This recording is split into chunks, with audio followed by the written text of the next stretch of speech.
हम concentration gradient की बात कर रहे हैं कि कंसंट्रेशन ग्रेडियंट से एक आयन अपने हायर ग्रेडियंट से लोअर ग्रेडियंट की तरफ को जा रहा है थ्रू द लीकी चैनल, ठीक है।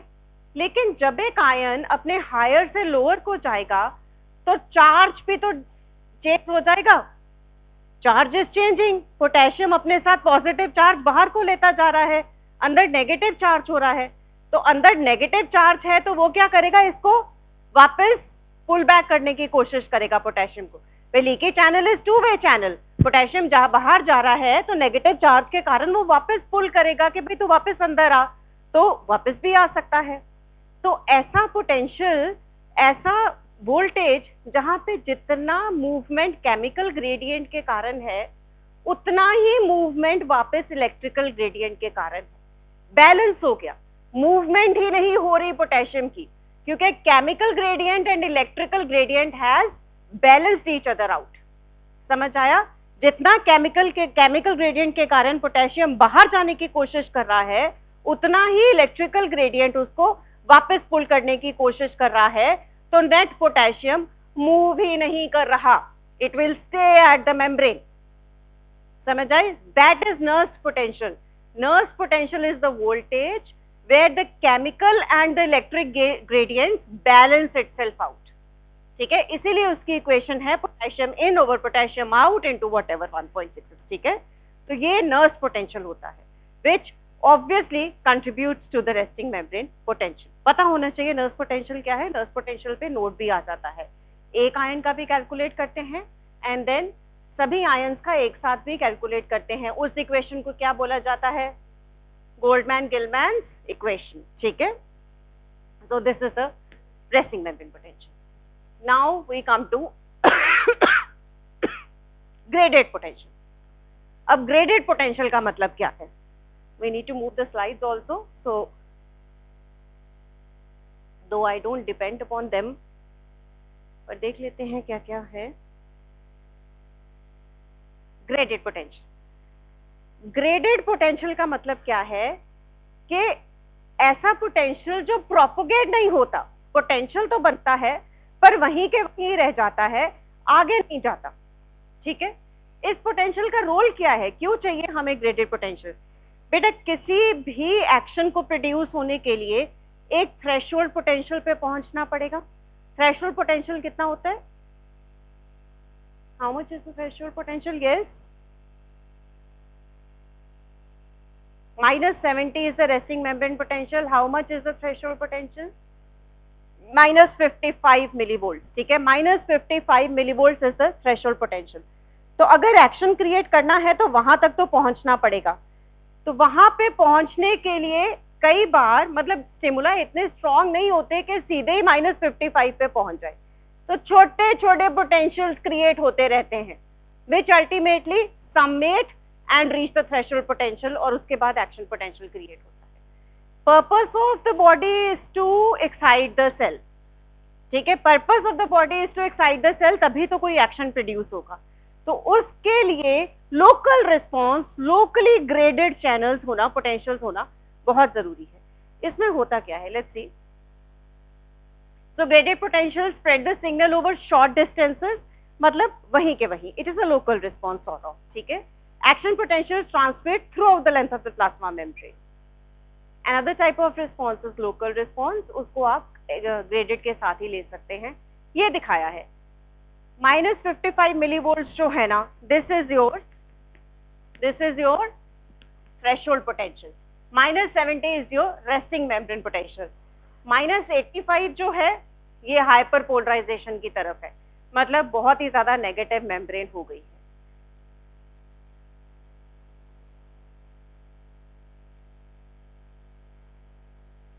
7th row gray shirt, आपको नहीं पढ़ना, move out। You, the girl sitting next to you and the girl sitting next to you, if you're not interested in studying, please stay out। I'll give you the attendance I told you। पर मेरी class में बातें करनी है, कुछ और करना है तो it's not allowed, ठीक है। Is that clear to you or what?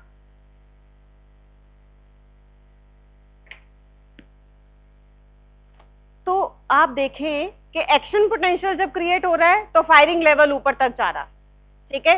बाकी ये सारे जो दिख रहे हैं ना आपको, ये जो ग्रीन लाइन में है, ये सारे लोकल रिस्पॉन्सेज हैं, ये आपके ग्रेडेड पोटेंशियल्स हैं, ठीक है। अब कैसे होगा, व्हाट विल हैपन, -70 मिलीवोल्ट से -55 मिलीवोल्ट पे कैसे जाएगा? कितने तरीके के स्टिमुलाई होते हैं? स्टिमुलाई कितने तरीके के होते हैं? घबराने की जरूरत नहीं है, कितने तरीके के स्टिमुलाई होते हैं? कौन कौन सा? केमिकल और इलेक्ट्रिकल, और भी कोई होता है? मैकेनिकल। तो 3 तरीके के स्टिमुलाई होते हैं, mechanical stimuli, electrical stimuli and chemical stimuli. तीनों में से कोई भी, लेट्स टॉक अबाउट इलेक्ट्रिकल, क्योंकि नर्वस टिश्यू में ज्यादातर इलेक्ट्रिसिटी के ऊपर ही कंसंट्रेट करते हैं, हमारी सारी स्टडीज इलेक्ट्रिक पोटेंशियल्स की हैं। तो अगर हमने इलेक्ट्रिक स्टिमुलाई दिया, what is going to happen, what do you think will happen? कि -70 से -55 millivolt, what will happen?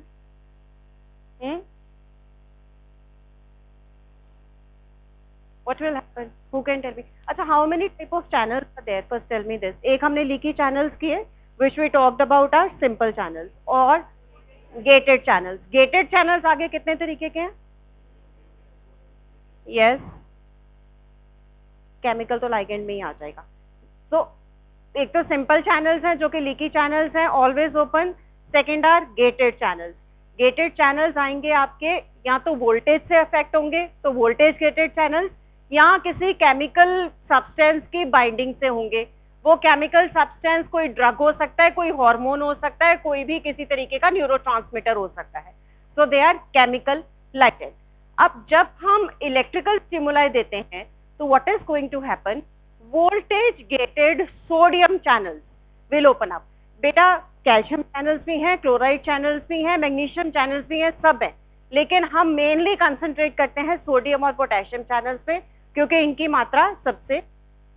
So whenever we are talking about voltage gated channels और something, we are talking about sodium channels, right, and potassium channels. तो जैसे ही voltage ने दी, electrical stimuli दिया, to happen is that the voltage gated sodium channels are going to open up, and what will happen, sodium will rush into the cell, ठीक है।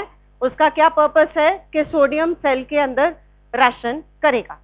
अब अगर तो हमारा थ्रेशोल्ड स्टिमुलस के आसपास का स्टिमुलाई है, तब तो ये voltage gated sodium channel open होंगे, नहीं तो ये ओपन नहीं होंगे, लेकिन लीकी चैनल्स के थ्रू सोडियम मूव इन करता रहेगा। तो वो जो लीकी चैनल्स के थ्रू सोडियम मूव इन किया है, उसने क्रिएट किया है आपका ग्रेडेड पोटेंशियल, छोटा छोटा पोटेंशियल उसने क्रिएट किया है। या व्हाट हैज हैपेंड, थोड़े बहुत सोडियम चैनल्स ओपन हुए हैं, बाकी सारे क्लोज्ड पड़े हुए हैं, क्योंकि उनको उतनी वोल्टेज ही नहीं मिली, ठीक है। सो एक्शन पोटेंशियल जनरेट नहीं हुआ, क्योंकि फायरिंग लेवल तक के सोडियम चैनल्स ओपन नहीं हुए और सोडियम एंटर नहीं किया। क्लियर है, समझ आई ये चीज? ये रीजन है ग्रेडेड पोटेंशियल बनने का, कि सोडियम चैनल्स पूरे ओपन नहीं हुए, थोड़ा सोडियम एंटर किया है और थोड़े चैनल्स ओपन हुए हैं, बाकी सारे बंद पड़े हुए हैं। तो इतना सोडियम एंटर ही नहीं किया कि मेम्ब्रेन डीपोलराइज हो सके, ठीक है। अगर ओपन हो जाते हैं, थ्रेशोल्ड पोटेंशियल हमारा ज्यादा है, व्हाट हैपेंड, फीलिंग स्लीपी अगर हमारा थ्रेशोल्ड पोटेंशियल ज्यादा है तो voltage gated sodium channels will quickly open up, right, and the potential will reach the threshold potential of -55 millivolts, and an action potential will get created. ये positive feedback mechanism पता है, ठीक है। कोई चीज बढ़ती है तो वो आगे बढ़ाती रहती है, तो एक सोडियम चैनल ओपन होगा तो वो बाकी सोडियम चैनल्स को भी ओपन करता रहेगा। इस साइकिल को क्या कहा जाता है, Hodgkin's cycle. So this is a Hodgkin's cycle of action potential, ठीक है। It's a positive feedback mechanism. So ये तो हुआ आपका लोकल रिस्पॉन्स। क्या कहता है वो ग्रेडेड के बारे में, वो कहता है लोकल है, वहीं के वहीं रहेगा, नॉन प्रोपेगेटेड है, आगे को नहीं बढ़ेगा, स्मॉल मैग्नीट्यूड का है, इन रिस्पॉन्स टू डीपोलराइजिंग और हाइपरपोलराइजिंग सिस्टम ऑफ। अच्छा, अब ये इंपॉर्टेंट है कि डीपोलराइजिंग और हाइपरपोलराइजिंग, अगर तो हमें मोस्टली बॉडी का यही है, मतलब हम ये चाहते हैं कि एक्साइटेटरी पोटेंशियल हो, लेकिन हमारी बॉडी में कोई भी चीज बिना काउंटर चीज के नहीं है. The body has been created that way. मतलब it is a very strange machine कि अगर कोई चीज ओपन होगी तो किसी और को क्लोज होना पड़ेगा. अगर कोई एक्साइट हो रही है तो उसके साथ कुछ ना कुछ इनहिबिटरी ऑलरेडी प्रेजेंट है. तो ग्रेडेड पोटेंशियल में क्या होता है? ग्रेडेड पोटेंशियल दो तरीके का होता है, excitatory post synaptic potential and inhibitory post synaptic potential. Excitatory का मतलब क्या है? -70 से -55 तक की तरफ को जाना. और इनहिबिटरी का मतलब क्या है? -70 से -85 -90 की तरफ जाना. अब अगर तो कोई एक्साइटेटरी न्यूरोट्रांसमीटर आया है, ठीक है, नर्व की अगर बात करें अपन, तो एक्साइटेटरी न्यूरोट्रांसमीटर कौन सा है बेटा? एसिटाइलकोलिन. और भी कोई है? गाबा इज इनहिबिटरी. एसिटाइलकोलिन के अलावा और कौन सा है? एपिनेफ्रिन. ओके. ग्लूटामेट सुना है या नहीं? It is the one of the most potent excitatory neurotransmitter. तो अगर तो एसिटाइलकोलिन या ग्लूटामेट आया है तो एक्साइट करेगा, सोडियम चैनल्स को ओपन अप करेगा, सोडियम रशन करेगा और जो वोल्टेज है 55 मिलीवोल्ट तक आने की कोशिश करेगी. लेकिन इनहिबिटरी आया है जैसे कि गाबा आ गया है, तो वो क्या करेगा? वो सोडियम चैनल्स को नहीं बॉदर करता, वो एक्ट करता है on potassium channels and chloride channel. ठीक है. तो what it will cause the membrane to hyperpolarize. Hyperpolarize का मतलब क्या है? नेगेटिव से और नेगेटिव हो जाना. ठीक है. डीपोलराइज का मतलब क्या है? नेगेटिव से पॉजिटिव की तरफ को जाना. तो गाबा जो है वो पोटेशियम चैनल्स को ओपन करेगा, सोडियम के ऊपर इट डज नॉट एक्ट. तो सोडियम चैनल्स बंद पड़े होंगे, पोटेशियम ओपन हो जाएगा, पोटेशियम और बाहर को मूव करना शुरू कर देगा. तो what will happen? The membrane will potential will fall down from -70 to -90 millivolt. सुबह सुबह तो मत सो, 2 बजे सो लो तो वो भी बनता है, तो 9 बजे ही सो रहे हो. ठीक है. So this is hyper repolarization. तो अगर ग्रेडेड पोटेंशियल है ना, जब हम एक्शन पोटेंशियल की बात करते हैं, we talk only about the excitatory post potential. Action potential means के डीपोलराइजेशन होनी है. लेकिन जब ग्रेडेड पोटेंशियल की बात करते हैं तो इनहिबिटरी भी हो सकता है, एक्साइटेटरी भी हो सकता है, क्योंकि ये दोनों चीजें साथ साथ चलती रहती हैं. तो लोकल रिस्पॉन्स में व्हाट विल हैपन? एक तरफ एक्साइटेटरी पोस्ट पोटेंशियल कॉज करने की कोशिश होगी और दूसरी तरफ इनहिबिटरी की कोशिश होगी, इसलिए थ्रेशोल्ड तक पहुंच ही नहीं पाएगा. इसीलिए वो रिस्पॉन्स वहीं की वहीं लोकल रह जाती है, थोड़ा वापस नीचे आ जाती है. क्लियर है? ये समझ आई कि ग्रेडेड पोटेंशियल कैसे बन रहा है? It is because of the excitatory and the inhibitory neurons which are acting at the same time. Right. तो उनका जो इंटरप्ले है that is not allowing us to depolarize the membrane. हमारा मकसद क्या है? कि हम किसी तरीके से एक्साइटेशन करें ताकि हमारा आगे मसल कॉन्ट्रैक्शन हो सके या आगे हमारा जो भी सिग्नल है वो जा सके. ठीक है. Then next we come to the action potential. ठीक है. ये हमारा ग्रेडेड हो गया. ग्रेडेड में ईपीएसपी एंड आईपीएसपी आ सकता है, इसके डिफरेंसेस भी आ सकते हैं. ग्रेडेड पोटेंशियल है क्या, वो भी आ सकता है. तो they are small magnitude, local response, non-propagated potentials. They can be excitatory or they can be inhibitory, and they do not follow the all or none law. All or none law का मतलब क्या होता है? या तो पूरा action create होगा या कोई एक्शन क्रिएट नहीं होगा. इसमें ऐसा नहीं होता. क्यों? इसमें सम्मेशन होती है. सम्मेशन का मतलब क्या है? एडिशन. अब एक मेरी बात समझो कि एक न्यूरॉन है, ये एक न्यूरॉन है और ये इसका नीचे एक्सॉन है. ठीक है. और ये दूसरा न्यूरॉन है जिसको हमने पोस्ट सिनैप्टिक बोला है. Let's call it post synaptic और व्हाटएवर. यहां से आया ग्लूटामेट या एसिटाइलकोलिन आया, ये थोड़ा सा पोटेंशियल यहाँ पे क्रिएट हुआ. अब हैंड टू हैंड इसने एक और फायरिंग कर दी, अब हैंड टू हैंड इसने एक और फायरिंग कर दी. टक टक टक टक टक टक उसी सेल, एक सेल से दूसरे सेल हुई जा रही है। तो ये ग्रेडेड पोटेंशियल ऐसे ऐसे ऐसे लाइक बढ़ता जाएगा and it can reach the threshold potential. जो एक सेल से एक सेल टक टक टक टक टक टक फायरिंग हो रही है बार बार, इसको हम कहते हैं टेम्पोरल समेशन। ठीक है, टेम्पोरल समेशन 1 to 1।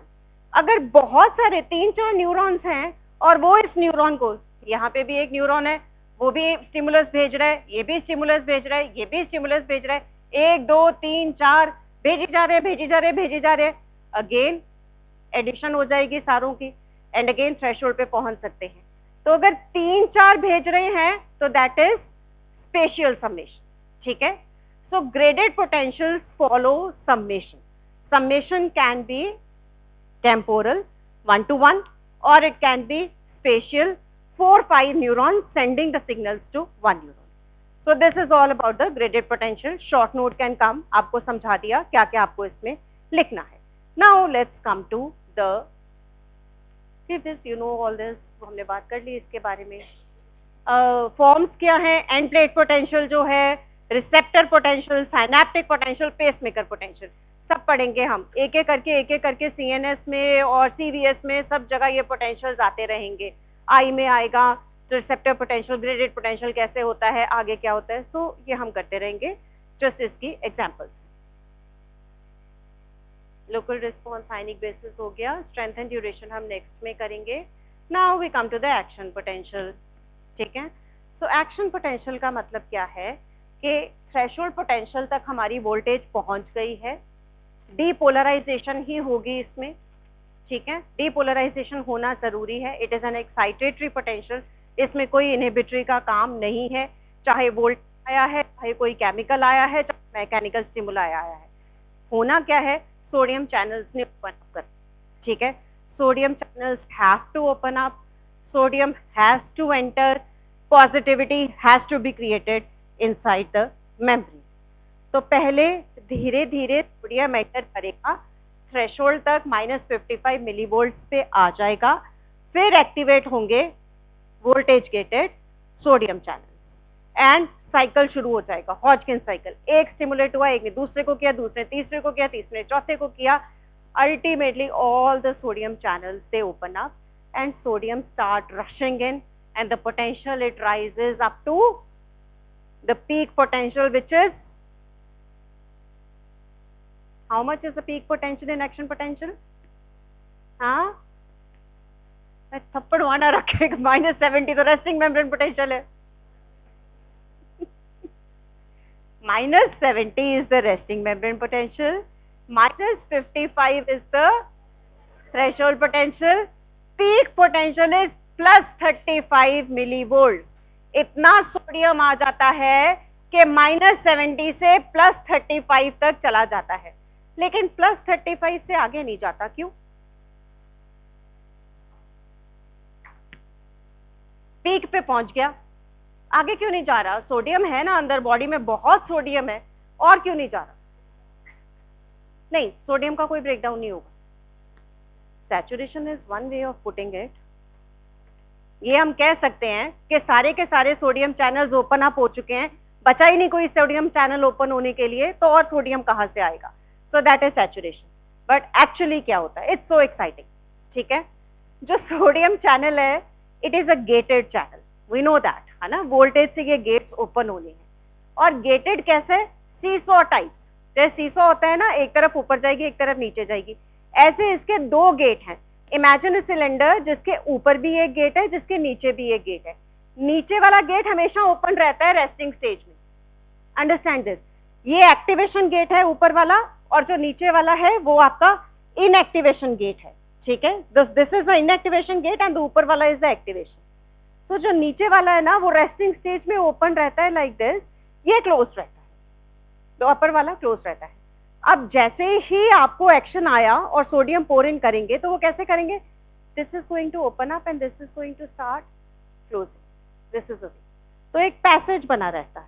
ठीक है, पैसेज बना रहता है, सोडियम अंदर आता रहता है, लेकिन जैसे ही +35 हुआ ये क्लोज हो जाता है, इनएक्टिवेशन गेट क्लोजेस अप। ये तो ओपन है एक्टिवेशन, लेकिन नीचे वाला बंद हो गया तो अब सोडियम की एंट्री नहीं होगी।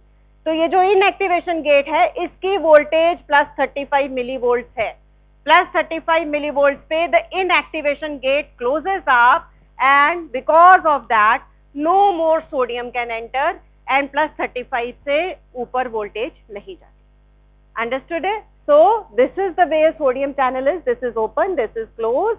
As soon as the threshold potential is reached, this opens up and this starts closing slowly. And जैसे ही 35 हुआ, this closes, this stays open. ये फिर अपने आप आराम से resting membrane potential के टाइम पे वापस होगा। ठीक है? तो क्या हुआ action potential में, क्या हुआ? What has happened? Sodium channels have opened up. The activation gate has opened up. Inactivation तो open ही पड़ा हुआ है, ठीक है? Activation gate has opened up. Sodium has rushed inside and plus 35 millivolts has been reached. Where have I placed the? Let's see if they have represented it dramatically. देखिए,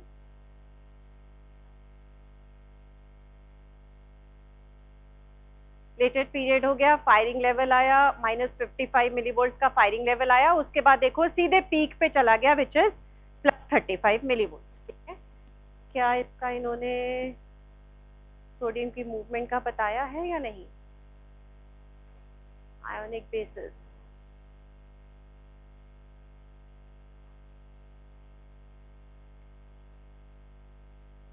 okay, they haven't showed us the channel. This is the channel. See, sodium channel को देखो, दो gate दिख रहे हैं आपको, activation gate and inactivation gate. Resting stage में क्या हो रहा है? इनएक्टिवेशन गेट हमेशा ओपन रहता है, मैंने नीचे वाला बताया, ये ऑपोजिट बनाया हुआ है, डजंट मैटर। इनएक्टिवेशन गेट आपका ओपन रहता है, एक्टिवेशन क्लोज है। जैसे ही आपके कोई ना कोई स्टिमुला आया तो व्हाट विल हैपन, जो एक्टिवेशन गेट है वो ओपन अप हो जाएगा। ठीक है, और जब पूरा +35 मिलीवोल्ट आया तो इनएक्टिवेशन गेट उसको वापस क्लोज कर देगा। ये सोडियम चैनल की खासियत है। ठीक है, पोटेशियम में ऐसा नहीं है, पोटेशियम में एक ही गेट है, ओपन होगा क्लोज होगा। इस एक बात और ध्यान में रखने की है कि सोडियम चैनल जो होते हैं ना वो कंपैरेटिवली फास्टर चैनल्स होते हैं, पोटेशियम थोड़े से स्लो चैनल्स होते हैं, तो ये ओपन भी लेट होते हैं और ये क्लोज भी लेट होते हैं। ठीक है, तो अब आप देखो कि यहाँ पे आपकी पीक सोडियम कंडक्टेंस है, यहाँ पे पीक सोडियम कंडक्टेंस है, वहां पे पहुंच के 35 मिलीवोल्ट पे पहुंच के सोडियम क्लोज हो गया। अब ओपन होते हैं पोटेशियम। वैसे तो पोटेशियम उसके साथ ही ओपन हो सकते थे, लेकिन ये स्लो चैनल है, ये आराम से ओपन होंगे। तो +35 मिलीवोल्ट पे जब पहुंच जाता है तब पोटेशियम चैनल्स ओपन होते हैं और potassium start pouring into the cell या आउटसाइड द सेल, बताओ? Outside the cell. Sodium inside the cell आएगा, पोटेशियम ग्रेडियंट के अकॉर्डिंग आउटसाइड द सेल जाएगा। बेटा बहुत बेसिक है, जो याद रखना। ठीक है, पोटेशियम अंदर ज्यादा है, बाहर कम है। पोटेशियम ने बाहर जाने की ही कोशिश करनी है, सोडियम ने अंदर आने की ही कोशिश करनी है। तो जो अच्छे स्टूडेंट्स हैं ना वो सोडियम चैनल्स हैं, और जिनको पढ़ाई नहीं करनी वो पोटेशियम चैनल्स। समझ आ गई? तो याद रखना कि सोडियम चैनल्स अंदर आएंगे, पोटेशियम चैनल वाले बाहर जाएंगे। ठीक है, तो पोटेशियम जैसे ही खुलेगा पोटेशियम मूव आउट करना शुरू कर देगा। उसका एक ही गेट है, तो सिंपली वो गेट ओपन होगा और पोटेशियम बाहर मूव करेगा। लेकिन क्योंकि पोटेशियम जो है -70 मिलीवोल्ट तक पहुंच गई वापस, पोटेशियम जैसे ही बाहर जाना शुरू हो गया, नेगेटिव आयंस अंदर रह गए हैं, है ना, पॉजिटिव बाहर जाने शुरू हो गए हैं, तो अंदर नेगेटिविटी -70 मिलीवोल्ट तक आ गई। लेकिन अब क्या है, पोटेशियम स्लो है तो बंद नहीं होता जल्दी, पहले खुलता नहीं जल्दी, फिर बंद नहीं होता। तो बंद नहीं होता तो व्हाट हैपन्स कि potassium keeps on moving out, keeps on moving out, keeps on moving out. तो -70 से -90 तक आपकी मेम्ब्रेन पोटेंशियल गिर जाता है। So that is the hyper polarization phase, hyper repolarization phase.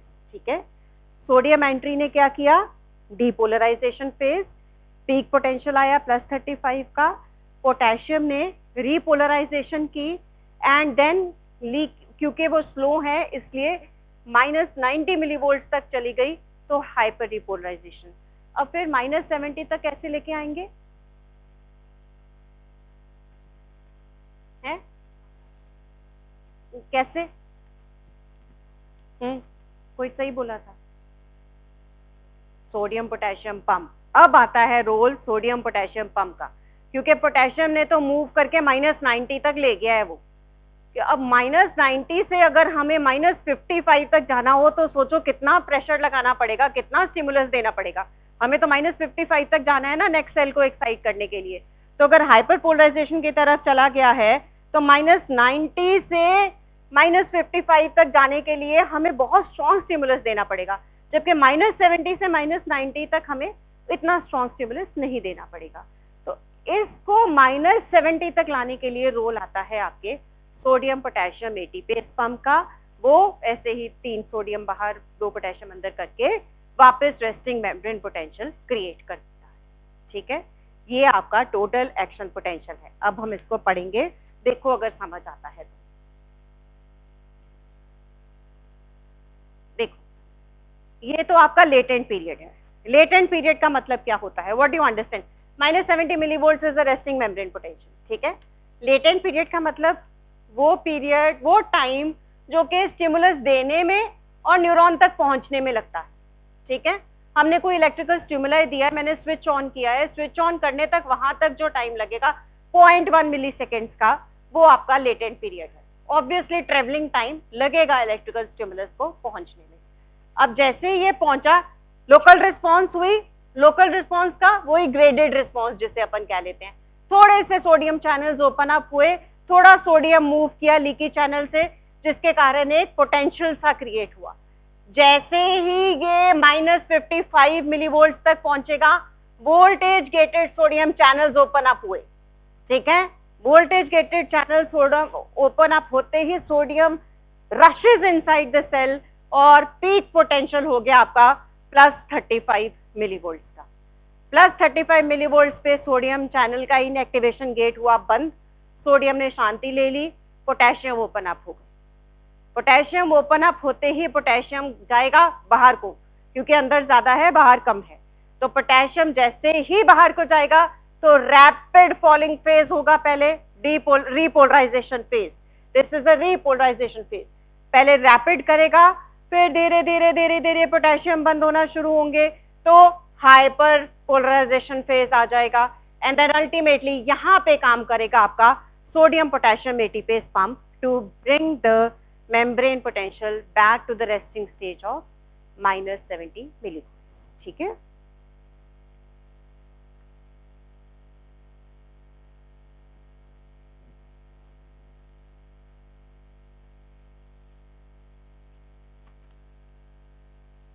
अब मैं इसमें आपको 2-3 चीजें समझाना चाहती हूँ, अगर इन्होंने कहीं बोला है, नहीं बोला, चलो बढ़िया है, नहीं बोला तो क्या समझाना चाहती हूँ। एक तो all or none law, -55 millivolt तक अगर पहुंच गया तो एक्शन पोटेंशियल क्रिएट ही होएगा, आप उसको रोक नहीं सकते। ठीक है, ऑल अगर नहीं पहुंचा -55 तक, नन, कुछ नहीं होना, वहीं के वहीं छोटी मोटी रिस्पॉन्स आके रह जाएगी, कोई एक्शन क्रिएट नहीं होगा। ठीक है, तो all or none law means it has to happen 100% or it won't happen at all. ठीक है, समेशन एक्शन पोटेंशियल में नहीं होती। ठीक है, प्रोपेगेशन होती है। प्रोपेगेशन का मतलब क्या है? एक पोर्शन नेगेटिव हुआ ना मेम्ब्रेन का, तो वो नेक्स्ट को नेगेटिव करेगा, वो नेक्स्ट को नेगेटिव करेगा, वो नेक्स्ट को नेगेटिव करेगा। ऐसे आयंस अंदर ही अंदर प्रोपेगेट करते रहेंगे till they reach the motor end plate. ठीक है, कहां से शुरू हो रहा है अपना एक्शन पोटेंशियल? एक्शन पोटेंशियल कहां से शुरू हो रहा है? यस, एक्सॉन हिलॉक से। हमने पहले भी बात करी थी कि एक्सॉन हिलॉक से स्टार्ट होता है या फर्स्ट रोड ऑफ रैनवियर से स्टार्ट होता है। तो वहां से शुरू होके पूरे एक्सॉन की लेंथ में उसको ट्रेवल करना है, उसके बाद उसने साइनेप्टिक नॉब्स तक पहुंचना है और मसल तक पहुंचना है। ठीक है, तो वो जो सारी ट्रेवलिंग है, उस ट्रेवलिंग को हम बोलते हैं प्रोपेगेशन। और ये ऑटोमेटिकली होता है, एक पोर्शन नेगेटिव हुआ तो वो नेक्स्ट पोर्शन को नेगेटिव करेगा ही करेगा, वो नेक्स्ट को नेगेटिव करेगा ही करेगा, पहले वाला पॉजिटिव होता जाएगा। ठीक है, यहां से नेगेटिव ने आगे नेगेटिव हुआ, ये वाला अपने आप पॉजिटिव हो गया, आगे नेगेटिव हुआ, ये वाला पॉजिटिव हो गया, आगे नेगेटिव हुआ, ये वाला positive. So propagation is there. Third property है इसकी रिफ्रैक्टरी पीरियड। अब ये समझो बेटा, हमने बात करी चैनल्स जो हैं वोल्टेज गेटेड हैं, वोल्टेज के अकॉर्डिंगली ही ओपन अप होते हैं। अगर तो सोडियम चैनल एक बार ओपन हुआ था, वो कहाँ तक ओपन हुआ था, +35 मिलीवोल्ट, उसके बाद उसका गेट क्लोज हो गया था। अब जब तक -70 मिलीवोल्ट नहीं आता, रेस्टिंग मेम्ब्रेन पोटेंशियल तक वोल्टेज नहीं गिरती, तब तक उसने बंद ही रहना है इनएक्टिवेशन गेट ने। उसने तब भी खुलना है जब -70 मिलीवोल्ट आएगा। समझ आई? रेस्टिंग स्टेज में it is open, resting stage is -70 millivolt. -70 millivolt से पहले वो गेट नहीं खुलेगा, तो सोडियम एंटर नहीं हो पाएगा। तो ये है रिफ्रैक्टरी पीरियड। रिफ्रैक्टरी पीरियड वो पीरियड है जिसमें हम कितना भी स्ट्रॉन्ग स्टिमुलाई दिले, एक्शन पोटेंशियल क्रिएट नहीं होगा। It is not going to happen because जो इनएक्टिवेशन गेट है वो ओपन ही तब होगा जब रेस्टिंग मेम्ब्रेन पोटेंशियल पे वापस आएगी। ठीक है, -70 मिलीवोल्ट जब वापस आएगा तभी वो ओपन होगा, otherwise it will remain close, right? तो this is the absolute refractory period. लेकिन अगर हाइपर पोलराइजेशन की तरफ को जा रहा है, -70 -90 मिलीवोल्ट है, तो अब इनएक्टिवेशन गेट ओपन हो चुका है। थोड़ा बहुत अगर हम स्टिमुलाई देंगे तो कुछ तो ओपन अप हो जाएंगे चैनल्स, थोड़ा सोडियम मूव करना शुरू कर देगा। सो this is the relative refractory period. Relative refractory period का मतलब क्या है कि अगर हम थ्रेशोल्ड से ज्यादा का स्टिमुलस दें, ऑब्वियसली थ्रेशोल्ड से ज्यादा का देना पड़ेगा यहाँ पे, क्योंकि -70 की जगह हम -90 मिलीवोल्ट पे पहुंचे हुए हैं। तो कहाँ हमें -70 से -55 जाना था, अब हमें -90 से -55 जाना है। So we have to give a stimulus which is more than the threshold, supra threshold stimulus, या बार बार स्टिमुलाई देना पड़ेगा, तो कुछ एक्शन क्रिएट हो सकता है, क्योंकि अब इनएक्टिवेशन गेट्स ओपन हो चुके हैं। सो that is the relative refractory period. Absolute refractory period is the phase till the repolarization, till the resting membrane potential is reached. No sodium channel is going to open up, nothing is going to happen. In relative refractory period, it is just when the resting membrane potential has been reached. Sodium channels are now back to the opening stage. So if we give a suprathreshold stimulus, something might happen. ठीक है, clear है? आज इतना ही करेंगे। I guess you people are tired. ये मुश्किल लग रहा है, but ये मुश्किल नहीं है। When you read it, you will find it is very exciting. So go through it. कुछ नहीं समझ आए तो just ask, ठीक है? एक बार समझ आ गया ना तो लाइफ लॉन्ग नहीं भूलोगे। So try to understand it rather than cramming it. याद मत करो, इसको समझने की कोशिश करो। समझोगे तो अपने आप आ जाएगा पेपर पे।